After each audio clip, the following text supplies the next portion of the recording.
नमस्कार दोस्तों, कैसे हो आप सभी। आई होप कि आप अच्छे होंगे, आपकी पढ़ाई अच्छे से चल रही होगी।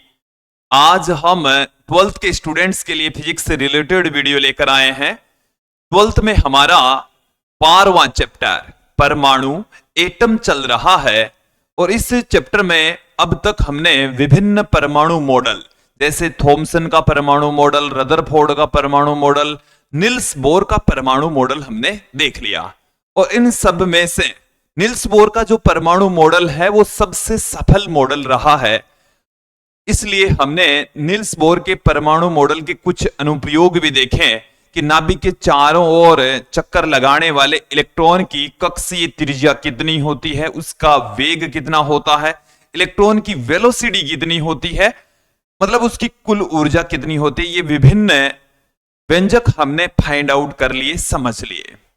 लास्ट वीडियो में हमने निल्स बोर के परमाणु मॉडल की कुछ कमियां देखी थी और उनमें से एक कमी रही निल्स बोर का जो दूसरा अभिग्रहित है, इसको हम कोणीय संवेग का क्वांटीकरण का अभिग्रहित भी कहते हैं, उस कमी को डी ब्रोगली की परिकल्पना द्वारा समझाया गया। आज के इस वीडियो में उसी की चर्चा करेंगे, उसी को समझेंगे। आज की जो हमारी हेडिंग है वो है बोर के कोणीय संवेग के क्वांटीकरण की डी ब्रोगली की परिकल्पना द्वारा व्याख्या। विद्यार्थियों, यदि आप हमारे YouTube चैनल पर नए हैं तो चैनल को सब्सक्राइब कर लीजिए, साथ में बेल आइकन भी दबा दीजिए ताकि आपको आगे की वीडियोस की नोटिफिकेशन मिलती रहे। बिना किसी देरी के आज की इस वीडियो को स्टार्ट करते हैं। देखिए, हमारा जो टॉपिक है वो है बोर के कोणीय संवेग के क्वांटीकरण की। देखिए, बोर की जो दूसरी परिकल्पना है वो हमें ये कहती है कि इलेक्ट्रॉन नाभिक के चारों ओर केवल उन्हीं कक्षाओं में चक्कर लगाते हैं जिनमें उनका कोणीय संवेग h/2π के पूर्ण गुणज के रूप में हो। एक बार पुनः सुन लीजिए, इलेक्ट्रॉन नाभिक के चारों ओर केवल उन्हीं कक्षाओं में चक्कर लगाते हैं जिनमें उनका कोणीय संवेग h/2π के पूर्ण गुणज के रूप में हो। तो यहां पर आप ध्यान दें, हमारे पास में देखिए क्या है, बोर की दूसरी परिकल्पना क्या है। बोर की द्वितीय परिकल्पना, द्वितीय परिकल्पना हमें क्या कहती है। बोर की द्वितीय परिकल्पना के अनुसार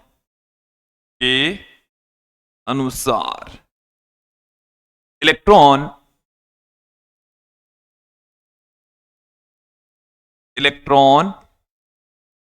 नाभिक के चारों ओर, नाभिक के चारों ओर केवल उन्हीं कक्षाओं में चक्कर लगाते हैं, केवल उन्हीं कक्षाओं में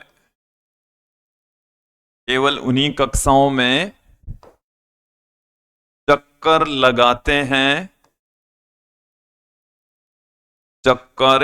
लगाते हैं जिनमें उनका कोणीय संवेग,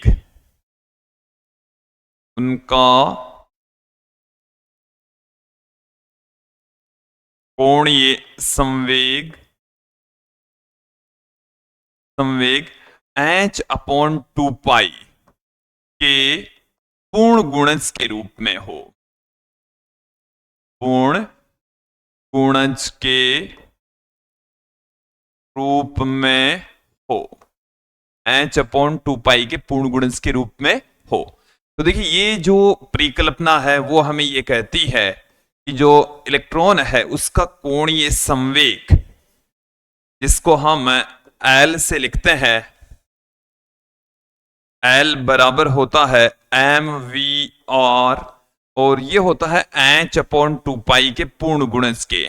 तो पूर्ण गुणज को मैंने लिख दिया n से, तो इसको हम ऐसे लिख सकते हैं L बराबर mvr बराबर NH/2 ये है बोर की दूसरी परिकल्पना द्वितीय अभिग्रह, जहां n मुख्य क्वांटम संख्या है जिसका मान 1 2 3 4 5 है। इस तरीके से होता है L बराबर mvr बराबर NH/2 ये आ गई इक्वेशन नंबर 1। इसी इक्वेशन नंबर 1 को हम डी ब्रोगली की परिकल्पना से प्रूफ करेंगे। देखिए डी ब्रोगली की परिकल्पना हमें क्या कहती है।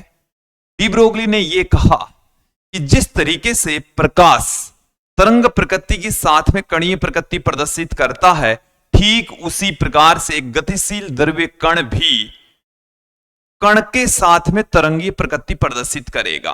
यह है डी ब्रोगली की परिकल्पना। एक बार पुनः सुन लीजिए कि डी ब्रोगली की परिकल्पना यह कहती है कि जैसे प्रकाश में तरंग और कणीय दोनों प्रकृति होती, ठीक उसी प्रकार से गतिशील द्रव्य कण के अंदर कणीय और तरंगीय प्रकृति होती है।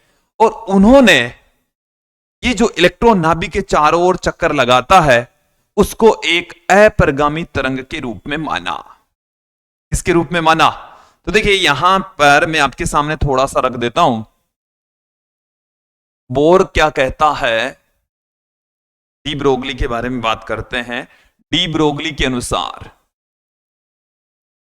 डी ब्रोगली के अनुसार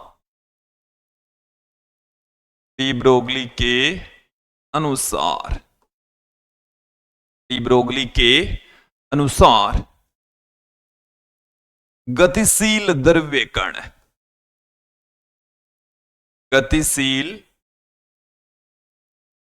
द्रव्य कण में कणीय प्रकृति के साथ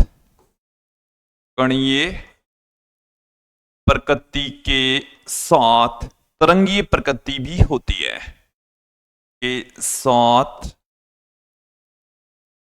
तरंगीय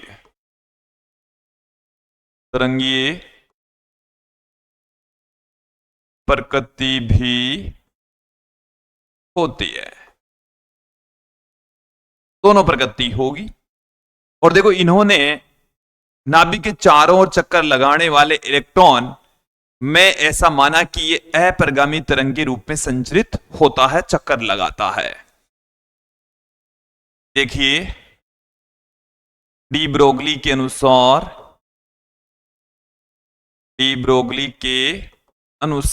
नाभिक के चारों ओर गतिशील इलेक्ट्रॉन नाभिक के चारों ओर गतिशील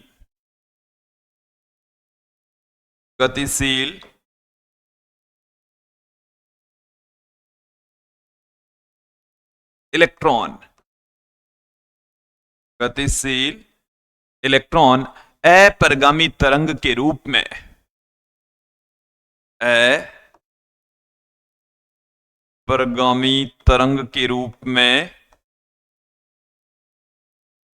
रूप में चक्कर लगाता है।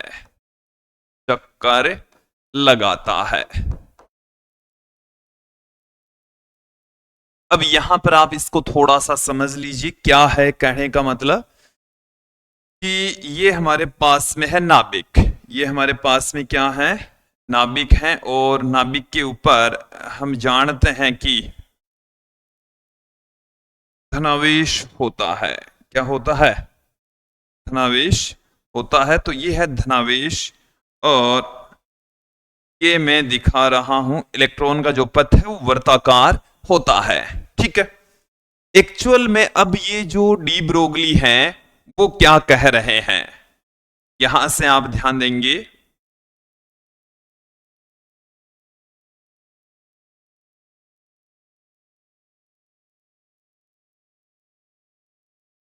ये ऐसे एक तरंग के रूप में चलता है।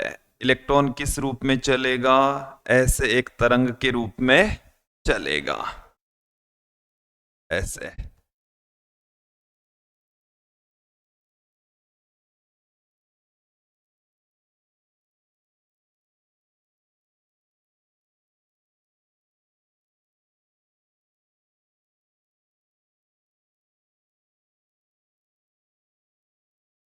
ऐसे। देखिए एक सुंदर डायग्राम सा दिख रहा होगा। इलेक्ट्रॉन एक्चुअल में इतनी ज्यादा तो इसकी आयाम तो नहीं कह सकते, बट इस तरीके से दिखाने के लिए एक्चुअल में जो वृत्ताकार पथ होता है ना, डी ब्रोगली ने उसको क्या कर दिया कि भाई वो तरंग के रूप में चलता है। कण तो है ही, लेकिन वो इस तरीके से एक तरंग के रूप में चलेगा, ऐसे इस तरीके से चलता जाएगा और नाभिक के चारों ओर चक्कर लगाएगा। अब यहां पर थोड़ा सा आप समझें, इसको क्लियर करें, समझ लें कि ये जो अपरिगामी तरंग है, अपरिगामी तरंग है, इसमें ये जो लैम्बडा है, तरंग दैर्घ्य है, वो पूर्ण गुणज के रूप में होता है। एक बार पुनः समझें कि ये जो पूरा का पूरा पथ है, स्मॉल आर त्रिज्या है, वृत्ताकार पथ की जो लंबाई है वो है 2 पाई आर। कितनी है? 2 पाई आर। अब यहां पर क्या है कि ये पूरा पथ है ना, वो लैम्बडा के पूर्ण गुणज के रूप में होता है। ये अपरिगामी तरंग की विशेषता है। तो ये जो अपरिगामी तरंग है उसके पथ की लंबाई, पूरे पथ की लंबाई लैम्बडा के या तरंग दैर्घ्य के पूर्ण गुणज के रूप में होती है। इलेक्ट्रॉन की पथ की जो लंबाई है, पूरा एक वृत्ताकार भाग हो गया, उसकी लंबाई है वो तरंग दैर्घ्य के पूर्ण गुणज के रूप में होती है। चलिए मैं आपके सामने रख देता हूं इस तरंग की लंबाई, तरंग की लंबाई तरंग के पथ की लंबाई, इस तरंग के पथ की लंबाई तरंग दैर्घ्य के पूर्ण गुणज के रूप में होती है। पथ की लंबाई तरंग दैर्घ्य, तरंग दैर्घ्य जिसे हम लैम्बडा से लिख रहे हैं, तरंग दैर्घ्य लैम्बडा के पूर्ण गुणज के रूप में होती है। पूर्ण गुणज के रूप में होती है, तरंग दैर्घ्य की पूर्ण गुणज के रूप में होती है। इसका मतलब जैसे ही मान लीजिए कि पथ की त्रिज्या स्मॉल आर है, तो जो पथ की लंबाई है वो हो जाएगी 2 पाई आर, 2 पाई आर। और ये जो जैसे मान लीजिए लैम्बडा, 1 लैम्बडा, 2 लैम्बडा, 3 लैम्बडा, इस तरीके से हम कंसिडर कर लें कि भाई एन लैम्बडा है। कितने लैम्बडा है? N lambda. तो ये जो स्टेटमेंट है ये हमारे पास में आ चुका है, 2 pi r equal to n lambda. 2 pi r equal to क्या आ चुका है? एन लैम्बडा हमें प्राप्त हो चुका है। ठीक है, अब यहां पर आप ध्यान दें, आगे बढ़ेंगे, इसमें हम डी ब्रोगली की परिकल्पना से फॉर्मूला पुट करेंगे। 2 पाई आर बराबर है हमारे पास में एन लैम्बडा। डी ब्रोगली की परिकल्पना हमें क्या कहती है? देखिए डी ब्रोगली की परिकल्पना से, डी ब्रोगली की परिकल्पना हमें क्या कहती है? लैम्बडा बराबर होता है एच अपॉन में पी। तो यहां से उठाकर मान यहां पर रख देंगे, तो 2 पाई आर बराबर अपने पास में आ गया एन, और लैम्बडा का मान हो गया एच अपॉन में पी। ठीक है, इसको मैं इधर ले आता हूं, तो ये अपने पास में आर इंटू में पी, ये आ गया एन एच अपॉन 2 पाई।